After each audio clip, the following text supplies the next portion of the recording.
আল্লাহ পাক বলেন, নবী শুধু আপনার মাধ্যমে তামাম পৃথিবীর মানুষকে এটা আমি জানিয়ে দিলাম, হ্যাঁ আপনারা খরচ করুন বা খরচ করবেন ভালো ভালো কাজে। এই ভালো কাজ কোনটা? আমি বললাম আমাদের হাতে ব্যাখ্যা দিলে আমরা ভালো কাজের সিস্টেম বের করে ফেলতাম, কিন্তু আল্লাহ পাক ভালো কাজের ব্যাখ্যায় প্রথম নাম্বারে যাদের নাম দিয়েছেন তারা আপনার মা আর বাবা।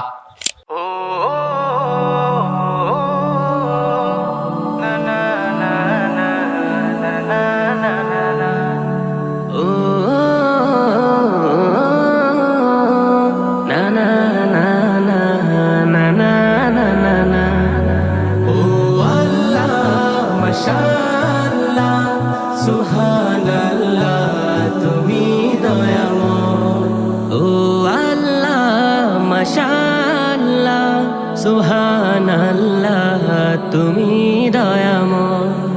এই দুনিয়ায় তোমারই কথায়, তোমার ইশারায় জানি সবই হয়। ও আল্লাহ মাশাআল্লাহ সুবহানাল্লাহ তুমি দয়াময়। ও আল্লাহ মাশাআল্লাহ সুবহানাল্লাহ তুমি দয়াময়। অতি শীঘ্রই আমি আবুল আহাব নামে এই লোকটাকে জ্বলন্ত অঙ্গারে নিক্ষেপ করব। আগুনের ভেতরে পড়ে আছে, কিয়ামত পর্যন্ত আগুনের শাস্তি পাবে। কিন্তু যেদিন নবীজি এই পৃথিবীতে এসেছিলেন সোমবারে, ওই দিন যেহেতু এই দুইটা আঙ্গুল দিয়ে আল্লাহর নবীর জন্মের কথা শুনি, নিজের কাজের বাড়ির কাজের মেয়ে লোক, যেটা এটা ওই জামানায় বেচা কিনা হতো, মানুষ এই গরু ছাগলের মতো কিনে এনেছিল বাড়িতে কাজ করার জন্যে, ওইটা এই সংবাদটা দেওয়ার কারণে তাকে এই দুই আঙ্গুল দিয়ে মুক্ত করে দেয়। এই জন্য এই দুইটা আঙ্গুল সোমবারে মুখের ভেতরে দিয়ে যদি একটু এই যে চোষা বলে, একটু চাটাচাটি করে, আল্লাহ রাব্বুল আলামিন এই দুইটা আঙ্গুলের ভেতর দিয়ে কুদরতি ভাবে জান্নাতের কুদরতি ভাবে এমন একটা বিষয় তার শরীরের ভেতরে প্রবেশ করান, তার আযাব পর্যন্ত ওই সময় কম হয়ে যায়। আমি শুধু শুনি সুবহানাল্লাহ আলহামদুলিল্লাহ পড়ার জন্য বলছি না, এখান থেকে একটা শিক্ষা আছে। বলেন তো, একজন কাফের এই মানুষটা শুধু নবীজির জন্মে খুশি হয়ে যদি এই পুরস্কার পেতে পারে, আজ আমরা বিশ্বে যারা মুহাম্মদুর রাসূলুল্লাহর আদর্শ প্রতিষ্ঠা করার জন্য চেষ্টা চালাচ্ছি, মাস্ট বি আমি বিশ্বাস করি তাদের এই কর্মকাণ্ড আল্লাহ নষ্ট করবে না, এর প্রতিদান আল্লাহ নিজের হাতে মাস্ট বি দেবেন। বলেন আমিন। 3 নম্বরে, দুনিয়াতে কোনো মানুষ যদি তার মা বাবার জন্য খরচ করে, কিয়ামতের ময়দানে এই টাকা পয়সার হিসাব আল্লাহর দরবারে দেওয়া লাগবে না। মানুষ খরচ করবে কোথায়, এই তালিকা আল্লাহ কোরআনে দিয়েছেন। গ্রাম সহ বিভিন্ন শিক্ষিত মানুষেরাও ভুল করে। এরা মনে করে আমার সম্পদের প্রথম বিষয়, মনে করেন একটা গাছে কোনো ফল ধরেছে, এর প্রথম ফল দিয়ে আসা লাগবে মসজিদে, এতিমখানায় না, কোন মাজারে, কোন বাবার খেদমতে। কোরআনে কারীম জানিয়েছে, ইয়াসআলুনাকা মাযা ইউনফিকুন কুল মা আনফাকতুম মিন খায়রিন ফালিল ওয়ালিদাইনি ওয়াল আকরাবিন ইলা আখিরি আয়াত। সূরা বাকারার 115 নম্বর আয়াতের শেষে প্রথম দিকে আছে, আল্লাহ পাক বলেন, হে পৃথিবীর মানুষেরা, নবী আপনাকে যদি ওরা জিজ্ঞাসা করে যে এতদিন আমি টাকা পয়সা ইনকাম করতাম না, উপায় করি নাই, এখন করা শিখেছি, জীবনের প্রথম ইনকামের এই টাকা আমি খরচ করব কোথায়? আমার মনে হয় এই দায়িত্বটা যদি পৃথিবীর কোনো মানুষের হাতে আল্লাহ বলতো যে যা তোরে বলে দিলাম, তুই মন মত ব্যাখ্যা কর, আমার হাতে দিলে আমি বলতাম আপনি আর লোক পান না, আমার দলের লোক দেখেন না, এখানে দেবেন। এদেশে যারা পীর সাহেব আছে তাদের কাছে যদি আপনি জিজ্ঞাসা করতেন, ওরা বলতো টাকা পয়সা খরচ করার জায়গা পাও না, দরবার দেখো না।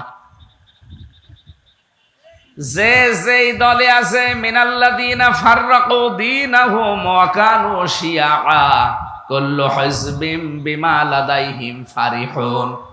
পৃথিবীতে যে যেই দলে আছে সেই সেই দলের কর্মসূচি নিয়ে আনন্দে আছে। তাহলে আমাদের হাতে আল্লাহ ব্যাখ্যাটা দেয়নি এই কারণে, কারণ জানে যে দিলেই ও নিজের দিকে টেনে বলবে। আল্লাহ পাক যে ব্যাখ্যা করছেন ওইটাও আল্লাহ তার নিজের দিকে টেনে বলেছেন। এই আপনারা ঘুমাচ্ছেন? আল্লাহকে ব্যাখ্যা করেছে নিজের দিকে টেনে টেনে। আল্লাহর ব্যাখ্যাটা দেখেন তো, আমি বানিয়ে বলছি না। কুল মান ফাকতুম মিন খায়রিন ফালিল ওয়ালিদাইন। আল্লাহ পাক বলেন, নবী শুধু আপনার মাধ্যমে তামাম পৃথিবীর মানুষকে এটা আমি জানিয়ে দিলাম, হ্যাঁ আপনারা খরচ করুন বা খরচ করবেন ভালো ভালো কাজে। এই ভালো কাজ কোনটা? আমি বললাম আমাদের হাতে ব্যাখ্যা দিলে আমরা ভালো কাজের সিস্টেম বের করে ফেলতাম, কিন্তু আল্লাহ পাক ভালো কাজের ব্যাখ্যায় প্রথম নাম্বারে যাদের নাম দিয়েছেন তারা আপনার মা আর বাবা। এর ব্যাখ্যা করতে গিয়ে ইমাম আলুসি রহমতুল্লাহ আলাইহি উনি লিখেছেন, কোন মানুষ যদি তার মা বাবার প্রয়োজন পূরণের জন্যও খরচ করে, কিয়ামতের দিন ওই টাকাটার হিসাব আল্লাহ কিয়ামতে নেবেন না। কোরআন শরীফের ভেতরে তিনটা বিষয় বেশি আলোচিত হয়েছে, আর একটার সাথে আর একটা আল্লাহর সম্পর্কিত রিলেটেড করে দিয়েছেন। একটা মানবেন আর একটা মানবেন না, আপনি যেন প্রথমটাও মানেননি। কোরআন পড়ি আমি এই তিনটা বিষয় সবচাইতে বেশি পেয়েছি। এদিকে তাকান, আমি ক্লাস করাচ্ছি আপনাকে। এ পৃথিবীতে সবচাইতে বেশি এই তিনটা বিষয় আজকে আপনার ক্লিয়ার হয়ে যাবে।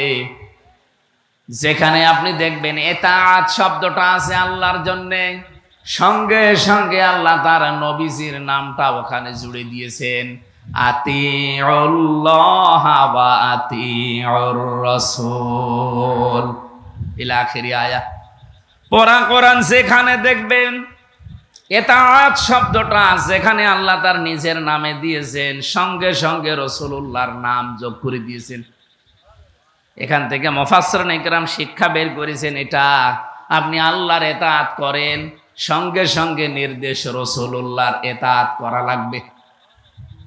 আপনি আল্লাহর আনুগত্য করেন ঠিক আছে, কিন্তু রাসূলুল্লাহর আনুগত্য আপনার জীবনে পাওয়া যায় না, আপনি যেন আল্লাহর আনুগত্য করেন না। আমি শুধু থিওরিটা বললাম, আপনার প্র্যাকটিক্যাল লাইফে আপনি মেলাবেন। দ্বিতীয় নাম্বারে যেখানে আপনি আল্লাহর নাম পাবেন শুকরিয়া আদায় করো, সেখানেই দেখবেন সঙ্গে সঙ্গে আল্লাহ মার বাবার নাম দিয়ে দিয়েছেন, আনিশে করলি ওয়ালি ওয়ালিদাইকা ইলাইয়াল মাসির। কোরআন পড়ে আমার মাথার ভেতরে আমি এইটাই পেয়েছি, যেখানে শুকরিয়া আদায় করো আল্লাহ আর সঙ্গে সঙ্গে নাম আছে মা বাবার। কারণ আল্লাহ ভালো করে জানেন যে মানুষ আমার শুকরিয়া আদায় করবে এই কারণে, কারণ আমি আল্লাহ তাকে সব দিয়েছি। দুই নম্বরে মা বাবার শুকরিয়া আদায় করবে কারণে এই পৃথিবীতে আমি আল্লাহ যা করেছি একটা মাধ্যমে করেছি, তার প্রথম মাধ্যম হচ্ছে তার মা বাবা। বিজ্ঞান এখন প্রমাণ করছে শব্দগুলো নিয়ে। আপনার মা আর বাবা যে বিছানায় ছিলেন, ফালিয়ানজুরিল ইনসানু মিম্মা খুলিকা মিম্মাইন দাফিকিন ইয়াখরুজু মিন বাইনিস সুলবি ওয়াত তারাইব।